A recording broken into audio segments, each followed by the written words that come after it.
rag waxaa jiro oo aniga oo sun iyo cabay oo 3-4 meelaha sigaarayo aniga waxaan ahay gabadha ugu istaalka badan ugu quruxda badan galmudug yani rag walbana yani way soo damcaayaan aniga waxaan ahay gabadha ugu quruxda badan galmudug hadii aad quruxdeeda ka heshay ay istilkiga ka heshay waxa dhila fiideo ah nolosha shargareeyo horta qaabka jirkaygu dhisan yahay sidoo kale tafays aniga fuuxan badan milay yani naan indhaawina sandheer ahay af qurxoon alxamdulillah maxay caawiyayna aniga dadku waxay dhaayeen la kula anigana kulinkayga yani chance ma hayi saas waaye anigana dadku inta aragtida dad raadiyo boqolkiiba boqol aniga marka wadada ana xataa xishoodo waxa isla maxay dadkana ka soo eegayaan Samaara ayaa dadka aqoonta u leh ee la dhacay quruxdeeda u arkaan inay tahay gabadha u qalantay inay Soomaaliya ku matasho tartanka quruxda markaas isla meesha dukaanka wax soo qabsan markaan gaari kale ka degmaago rag igu mashquula ama rag gaariyaasha joojina way jiraan iyo rag xataa hooshada ka baaqanayo oo dukaamada fadhiyaxta isku mashquulayo aniga ma aaminsani maanta gabar iga qurxoonay Soomaaliya joogto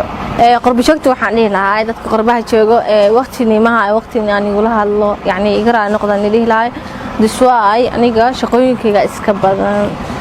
طبعا والله aniga horta ahaantii oo de qof waa ogeyn quruxdiisa ma aniga quruxdeedu waan is ogahay qiimeeygan waan is ogahay dabeecaddeedu wax dhan waan is ogahay alxamdulillah dadkana yani way ii sheegayso ma ahan quruxdaada marab soo badhig raggu isoo wacay waxay dhahaan aniga gabadhana kala hadaa helin wax walba yani wax walba ka bixin maanta inta adduunyada taalo rag waxaa jiro oo aniga oo sun iyo cabay oo 3-4 meelaha sigaarayo saasay taana aniga maxni ayaga sunta cabay ani ma dhahay maxay caawiyayna aniga dadku waxay dhaayeen la kula anigana kulinkayga yani chance ma hayi saas waaye anigana dadku inta aragtida dad raadiyo gabadha way jiraan dad waxaa jiro gabdhaha aniga comment igu soo caaya matana qurux leh matana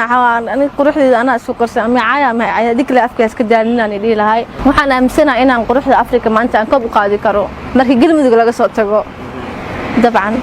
Soomaaliya oo dhan marka hadaftan waxaan dhahay waan xanuunsaday alxamdulillah ilaahay baarta ma hadis kale waxa kale tan mana xanuunsanay bil aadan waaye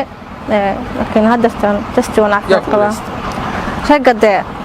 qaar badan ay kor hadleena jiro laakiin alxamdulillah hadii ilaahay baa ma hadis kale ani hadda marka baxayo hadana adkaar aan akhrisan aniga dhan habeenkii ma sii caqaro qarrow aan dareema cabsi badan